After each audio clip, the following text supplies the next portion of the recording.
Hey guys, welcome back to my channel, and we have a couple of things to talk about today, with the first topic being Megan Thee Stallion and her ex-boyfriend Pardi. So last night, Megan dropped her highly anticipated solo track titled Cobra, and I loved everything about it. The beat, the lyrics, the visuals, everything, especially because she hasn't dropped a solo project in about a year, so this was a great comeback move. And what's really funny to me is the fact that in the past, I've seen a lot of people saying, oh, Megan needs to stop portraying female rappers in a bad light. She's always talking about her coochie, whatever. But now that she drops a song portraying herself in the most vulnerable light, people are saying, oh, this is too intimate for us. Like, who wants to hear about her being depressed and suicidal? It's just like, come on. And this just goes to show that you cannot please everyone, but me, I like the project. I really did. But the lyric from Cobra that really has fans talking is, man, I miss my parents. Way too anxious, always cancel my plans. Pulled up, caught him cheating, getting his D sucked in the same spot I'm sleeping. And when this came out, everyone on Twitter was like, hold on, she's talking about Pardi. For those of you who don't know, Megan dated rapper and songwriter Pardison Fontaine for the past 2 years, but they broke up in May 2023. And once people listened to this lyric, they were bound to find out who was he sleeping with that night. And for some reason, people think it's Jamaican artist Jada Kingdom, just because Jada and Pardi did get together after him and Megan broke up. Mind you, there's no proof that it's Jada, but fans have taken to her Instagram comments to give her a warning, saying that if Pardi cheated on Megan, he'll for sure cheat on you too. And what's even crazier is the fact that Jada has worked with Tory Lanez in the past, and so when the whole Megan Tory trial was going on, she was definitely on his side. Pardi was definitely Megan's biggest supporter when it came to the Meg and Tory trial. So it's very interesting to see him date someone who publicly supported Tory Lanez. Because Jada was getting attacked by Megan fans and they were claiming that she was probably the woman he cheated on Megan with, she decided to clear her name on Instagram, but it only made things worse. Pardi had sent some flowers to Jada last night, and when she posted the flowers on her Instagram, it was a couple of hours before Megan's new single, Cobra, drops.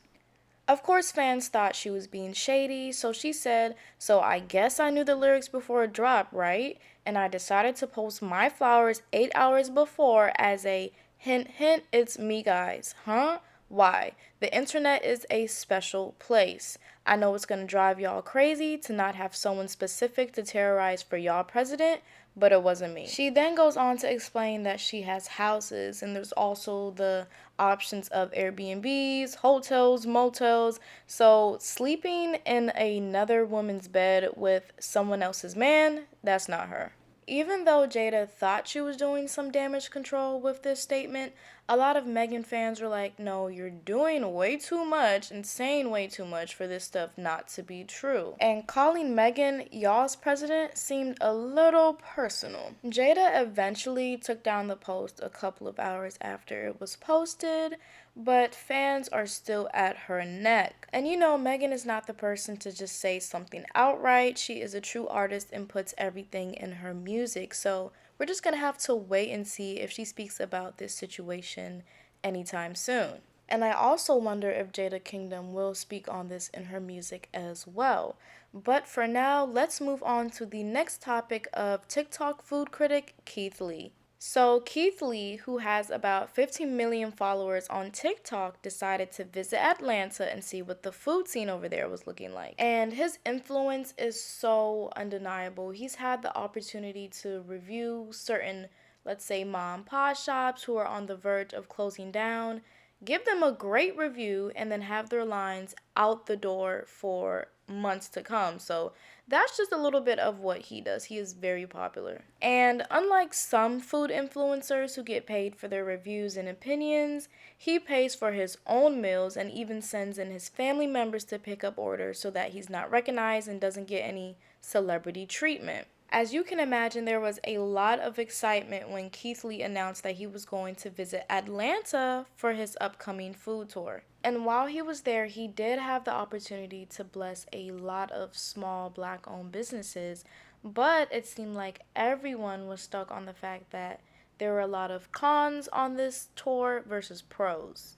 Now, the review that has everyone talking is when he went to the Real Milk and Honey in College Park and his family was unable to get service. As you can see, I don't have any bags in my hands. Here at the Real Milk and Honey on Main Street in College Park. Before we came, we attempted to call our order in. We were greeted with an automatic message that said they do not take call-in orders. The automatic message said the only way you can do pickup is through DoorDash. We went through DoorDash, they was closed. But online, it said they closed at 5 o'clock. We went on DoorDash at 4 o'clock, but we were already here, so we just went inside.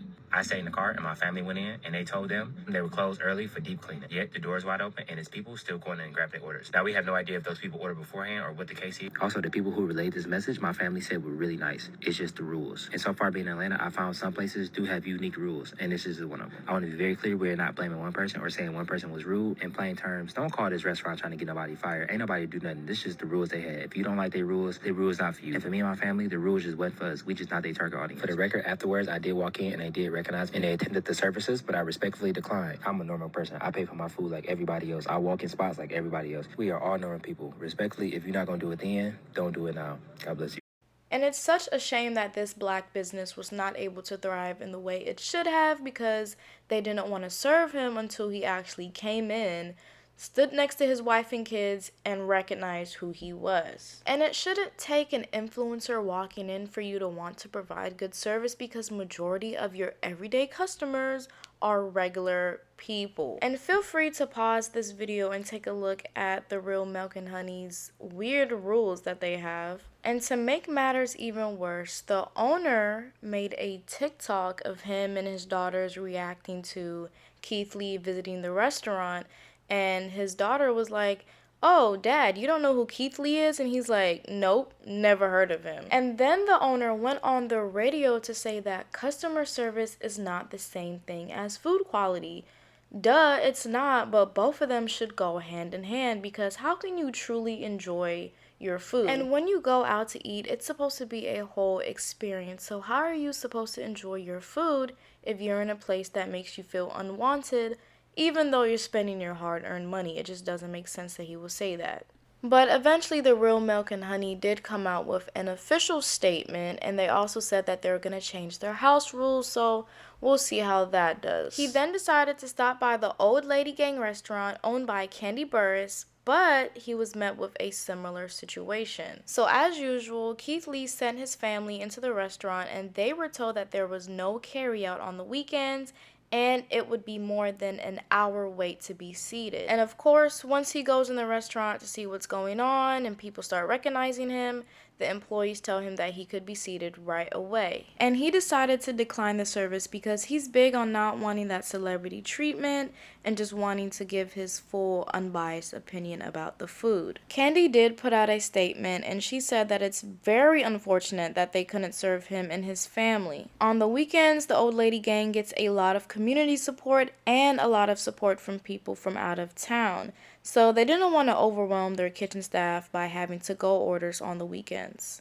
Surprisingly, Cardi B has been staying up to date with this whole Keith Lee Atlanta restaurant controversy. And she said that she knows she's gonna get some terrible service unless she name drops herself. And even when she mentions that she's gonna show up to the restaurant, the food quality isn't even guaranteed. But this Keith Lee event has really shook up the Atlanta restaurant scene. But hopefully all these restaurants will be on their P's and Q's, drop their weird rules. I heard some restaurants don't even allow takeout. That's so strange to me. Especially because I'm going to be in the A in a couple of weeks and I want to make sure I'm getting my money's worth out of this trip. So if you guys know any restaurant recommendations, please feel free to drop them in the comments below because Atlanta, I don't know what's going on. But once again, thank you guys for watching my video. It really means a lot when you guys comment and give me some feedback because I try to respond to every single one of you guys.